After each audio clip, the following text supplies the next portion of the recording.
Pelo sinal da Santa Cruz, livrai-nos Deus nosso Senhor dos nossos inimigos, em nome do Pai, do Filho e do Espírito Santo. Amém. Meu Senhor e meu Deus, creio firmemente que estás aqui, que me vês, que me ouves, adoro-te com profunda reverência.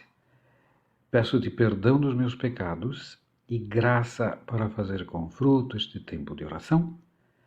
Minha Mãe Imaculada, São José, meu Pai e Senhor, meu anjo da guarda, intercedei por mim.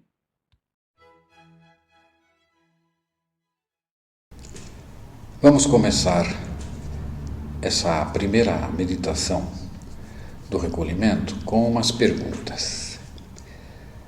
O que é que diferencia o santo do pecador?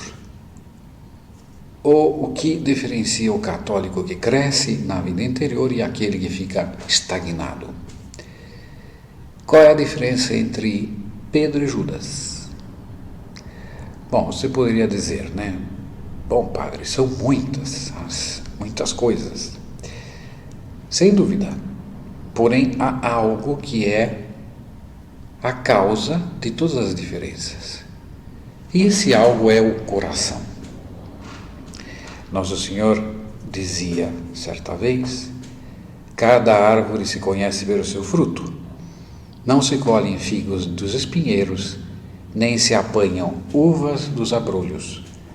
O homem bom tira coisas boas do bom tesouro do seu coração, e o homem mau tira coisas más do seu mau tesouro, porque a boca fala daquilo que o coração está cheio. Bondade e a maldade, né, dependem do coração. O homem bom tira boas coisas do bom tesouro do seu coração, e o mal, más coisas do seu mau tesouro. Bem, mas o que é o coração? No nosso modo habitual de falar, coração significa geralmente o centro dos afetos, dos desejos, da vontade e do querer. Assim é que nós falamos, por exemplo, em coração frio, coração ardente, coração alegre, triste, apaixonado, ou também de falta de coração. Outras vezes, porém, coração significa sinceridade, isto é, o que há de mais íntimo em nós, por assim dizer, o fundo da alma. Dou isso de coração, se ouve dizer, né? Ou seja, dou isso sinceramente. Ou o que eu disse saiu-me do coração, quer dizer, é o que sinceramente eu sinto e penso. Ou ainda, lá dentro do coração é que eu sei o que é bom e o que é errado. Na linguagem de Cristo, e em geral, no modo de falar da Bíblia, a palavra coração tem principalmente esse segundo significado, o íntimo do homem, o fundo da sua alma, o núcleo da sua consciência, o nascedouro dos desejos, das intenções e das decisões. Não compreendeis, dizia Nosso Senhor, que tudo que entra pela boca vai ao ventre e depois é lançado no lugar secreto? Ao contrário, aquilo que sai da boca provém do coração. E é isso que mancha o homem, porque é do coração que provém os maus pensamentos, os homicídios, os adultérios, as impurezas, os furtos, os falsos testemunhos, as calúnias. Ou seja, o que sai do nosso coração indica o que há dentro do coração, isto é, se é um coração bom ou se é um coração mau. Mas o mais importante não é que ele seja bom ou mau para com os homens. Sem dúvida que é preciso ter um bom coração para com todos. Mas o mais importante é que ele seja bom para com Deus. Porque essa bondade com os homens depende da nossa bondade para com Deus. Então, voltemos às perguntas iniciais, né? O que diferencia o santo do pecador? O que diferencia um católico que cresce na vida interior e o outro que fica estagnado? O que diferencia Pedro de Judas? E a resposta é o coração. E isso Nosso Senhor diz claramente nessa famosa parábola chamada parábola do semeador, que eu vou ler agora, recordando a vocês, todos que conhecem já. Dizia Nosso Senhor: saiu o semeador a semear a sua semente, e ao semear, parte da semente caiu à beira do caminho. Foi pisada e as aves do céu a comeram. Outra parte caiu no pedregulho e, tendo nascido, secou por falta de umidade. Outra caiu entre os espinhos. Cresceram com ela os espinhos e sufocaram-na. Outra, porém, caiu em terra boa, tendo crescido, produziu fruto 100 por 1. E em seguida, Nossa Senhora explica a parábola do semeador, dizendo: eis o que significa esta parábola. A semente é a palavra de Deus. Os que estão à beira do caminho são aqueles que ouvem, mas depois vem o demônio e lhes tira a palavra do coração, para que não creiam nem se salvem. Aqueles que a recebem em solo pedregoso são os ouvintes da palavra de Deus, que a acolhem com alegria, mas não têm raiz, porque creem até certo tempo e na hora da provação a abandonam. A que caiu entre os espinhos, estes são os que ouvem a palavra, mas, prosseguindo o caminho, são sufocados pelos cuidados, riquezas e prazeres da vida, e assim os seus frutos não amadurecem. A que caiu na terra boa são os que ouvem a palavra com o coração bom e retêm-na e dão fruto pela perseverança. Santo Agostinho, comentando esta parábola, dizia: a terra é boa, o semeador o mesmo, e as sementes são as mesmas. E, no entanto, como é que uma deu 100, outra 60 e outra 30? Aqui a diferença depende também daquele que recebe, porque mesmo onde a terra é boa, há muita diferença entre uma parcela e outra. Podeis ver que a culpa não é do lavrador, nem da semente, mas da terra que a recebe. E não é por causa da natureza, mas por disposição da vontade. Bem, vamos pensar agora aqui na nossa oração.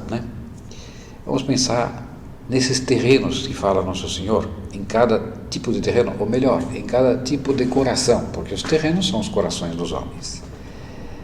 E vamos pensar no nosso coração, ou como diz Santo Agostinho, na disposição da nossa vontade.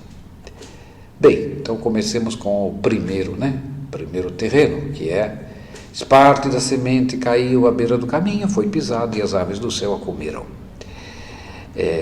O caminho, o que era o caminho? O caminho é o caminho entre o que está semeado, cultivado, que é onde pisa o semeador, e portanto é um chão duro,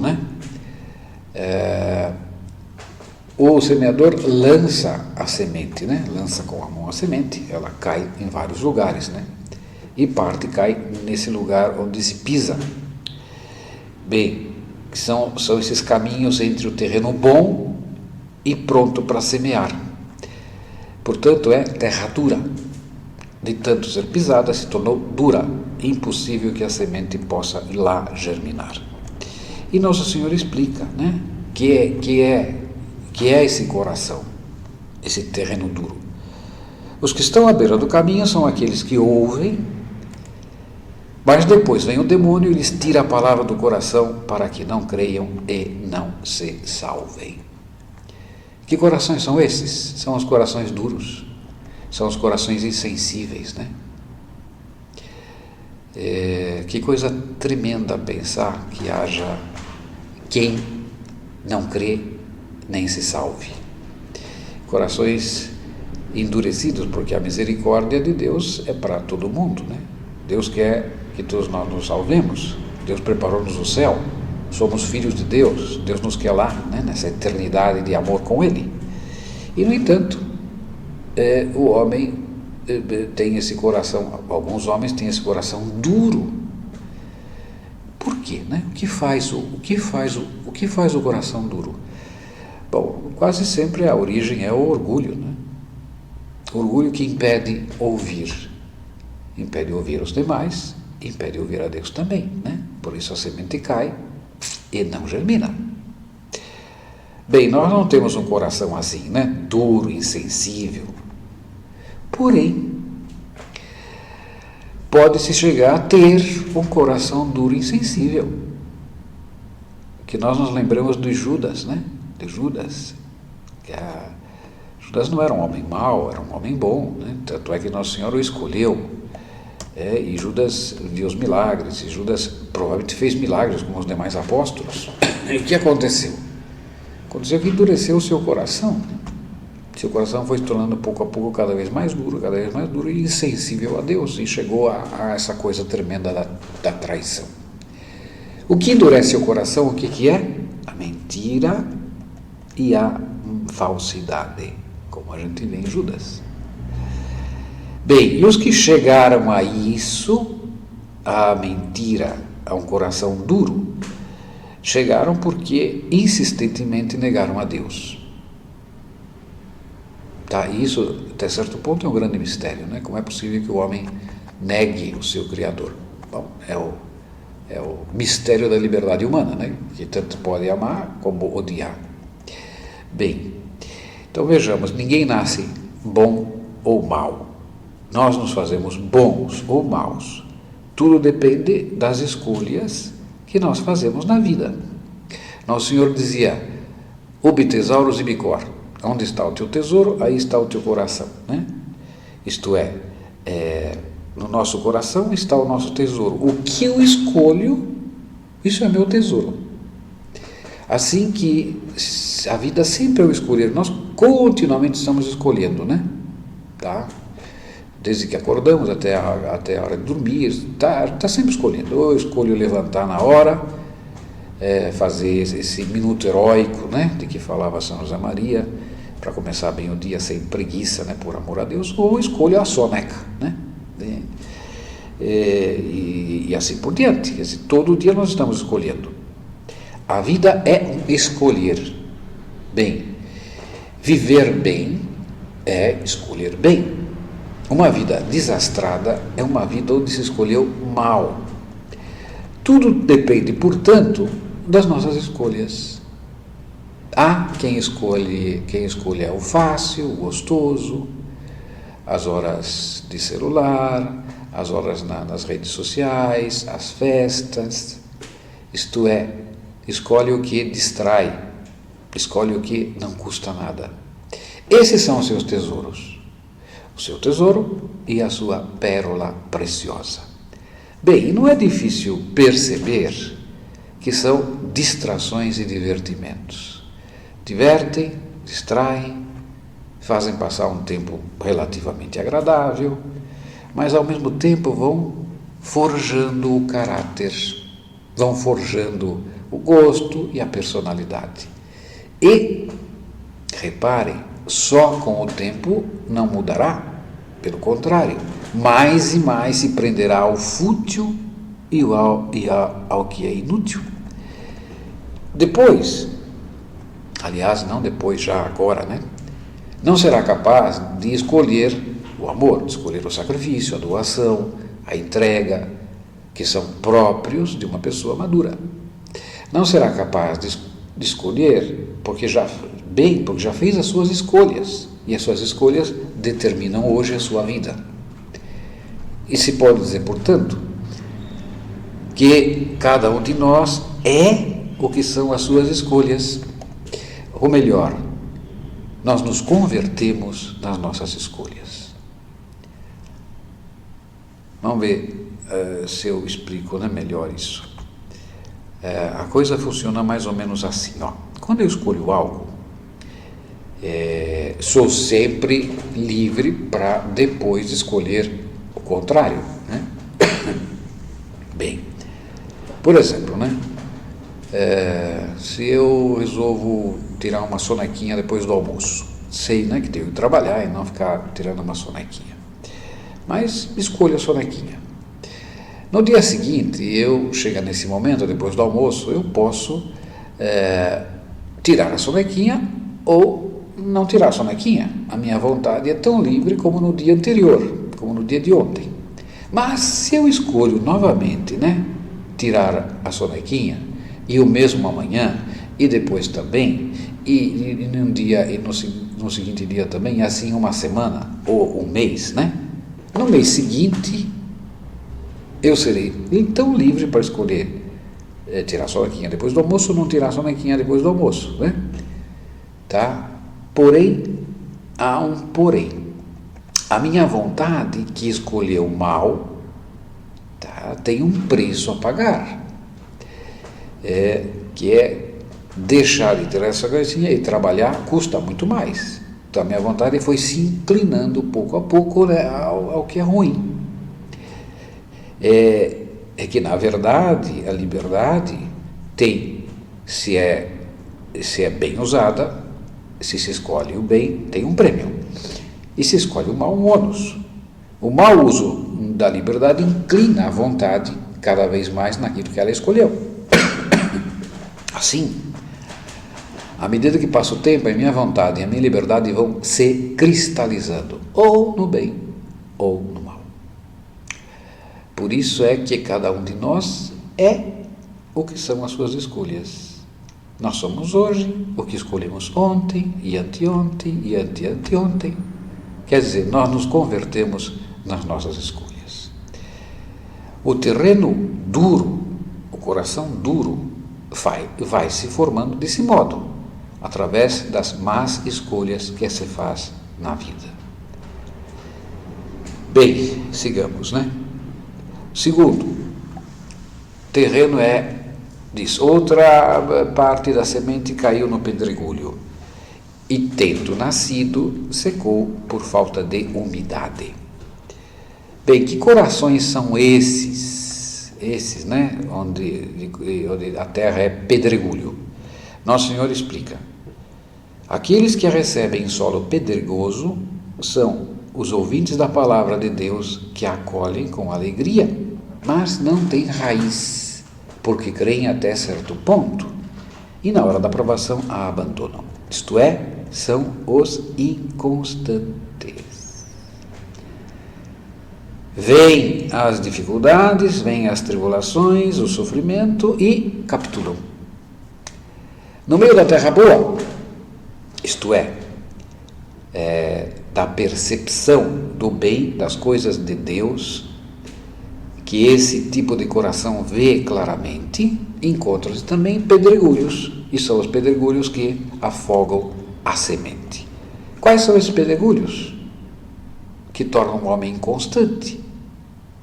A covardia e a preguiça, sobretudo. São corações fracos, E fracos por esses dois motivos, porque são tomados pela covardia e pela preguiça. Corações covardes. Quem são os corações covardes? São os corações que não têm convicções, não sabem defender a fé, têm medo, do que pensarão, do que dirão os demais. São os que têm aquilo que a gente chama respeito humano. Respeito humano. O que é o respeito humano?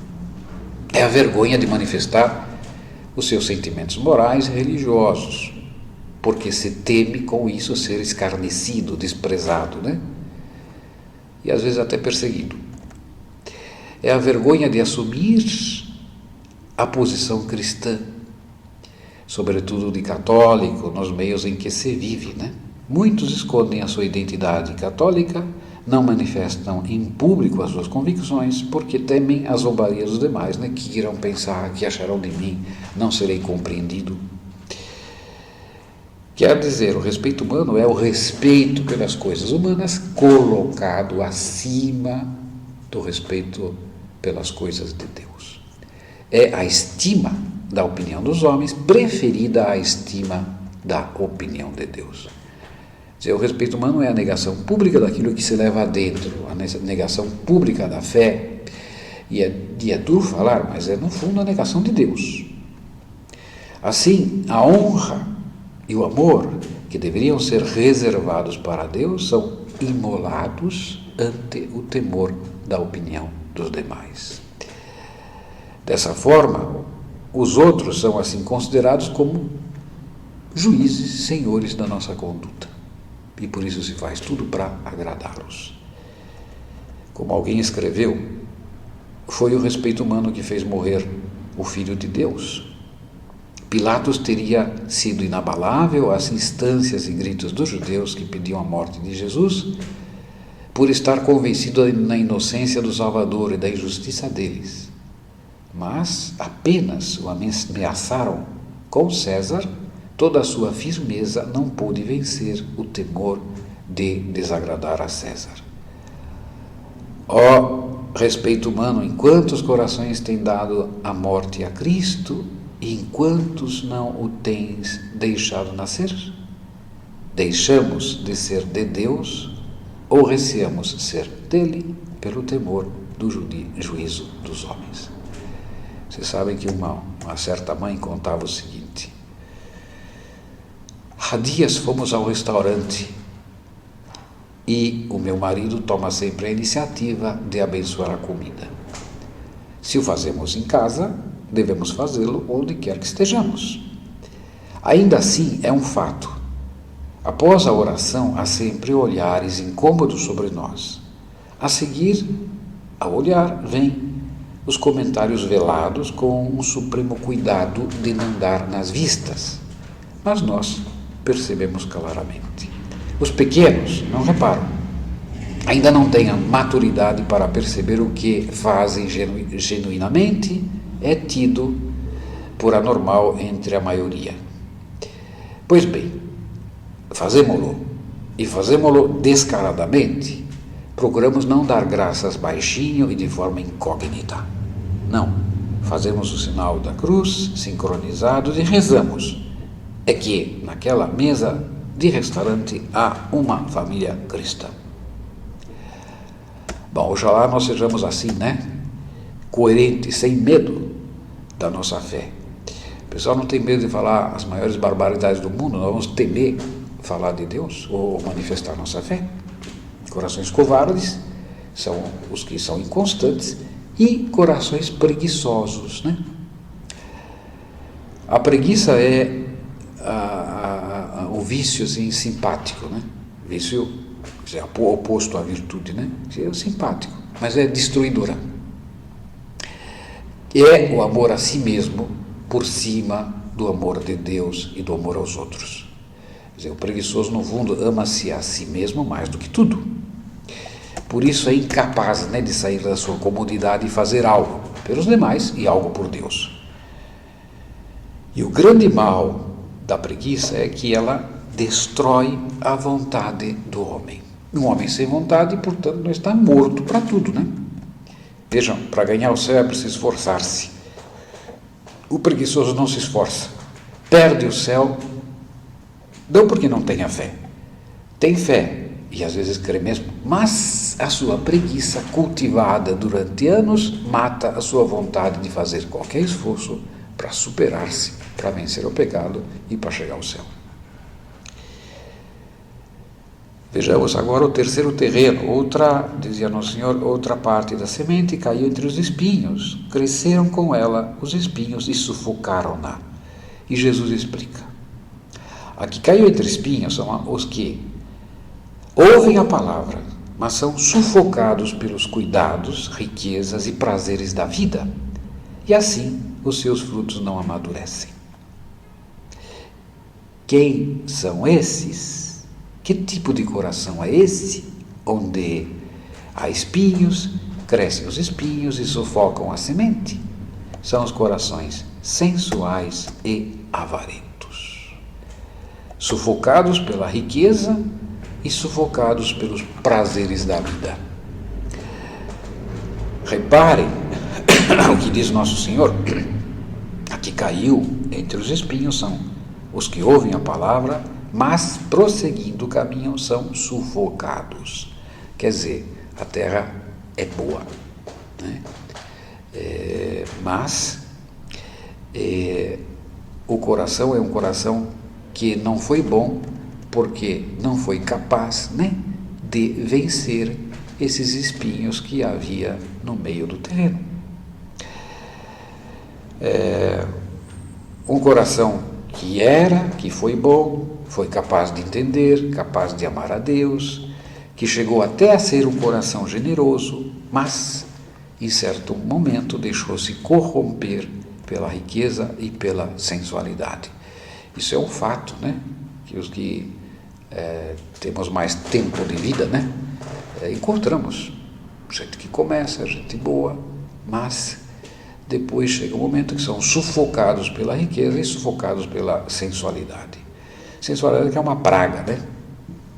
Não é só a sensualidade brutal, sexual, né? Mas a sensualidade do comer, da comodidade, né? E é uma praga, porque destrói qualquer bom propósito que surja no coração. Então você pode conviver com a sensualidade, né? Quer dizer, nós não podemos acostumar-nos a pecar, a confessar e a tornar a pecar, né? Pecar, confessar, bom, graças a Deus que a gente tem a confissão, né? É uma maravilha, mas esse acostumar-se, o que faz? Pode chegar que um dia se peca e não se confessa mais, né? Se desiste.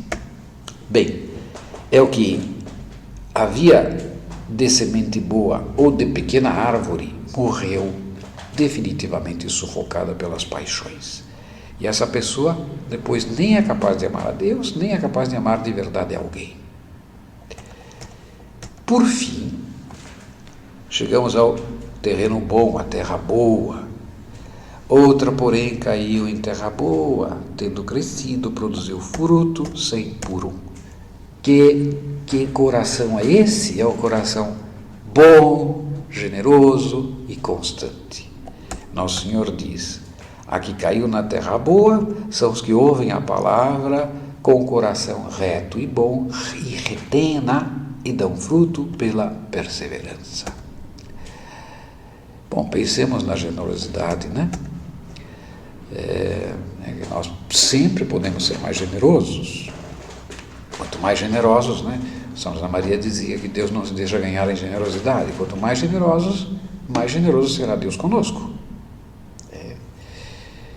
Eu me lembro há muitos anos de uma pessoa, um homem muito bom, que era muito generoso, mas nem sequer se dava conta que era generoso, né? Aliás, é o que costuma acontecer. E uma vez esse homem me dizia: padre, eu não sei o que acontece comigo, tudo dá certo. Tudo. Pois eu não lhe disse, mas pensei, claro que tudo dá certo. Você é um homem generoso, muito generoso. Então vamos ver, né? Onde é que a gente vai viver a generosidade? Em primeiro lugar, em casa. Né? Casa. A casa a vida familiar é o laboratório da nossa santidade. Bom, então que cada um pense, né? Eu sou generoso lá em casa, né? Com o meu tempo, com as minhas coisas, em casa. Eu sei adiantar-me aos pedidos ou aos desejos da esposa, ou é preciso ficar sempre pedindo: olha, fulano, ajuda aqui, ajuda, sei lá, e nós reclamamos que estamos cansados, todo mundo está cansado, ela está cansada também, fim do dia eu estou cansado, você está cansado, todos estamos cansados, né? Bom, eu sei me adiantar a esses pedidos, né, a esses desejos, né?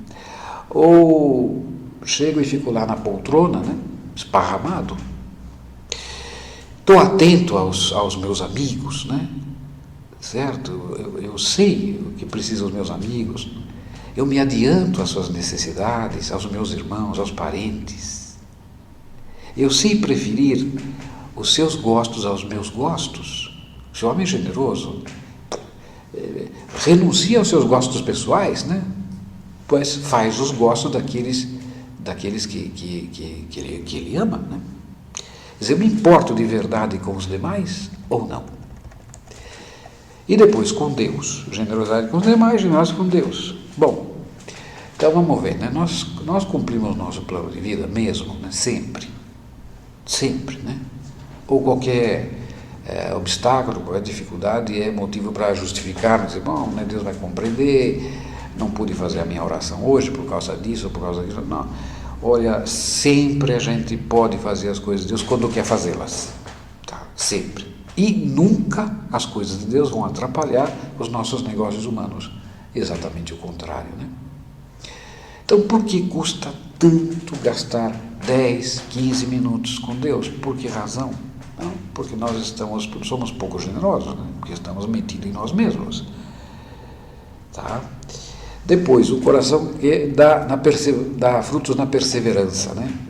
Então, o coração bom é o coração generoso, é o coração constante.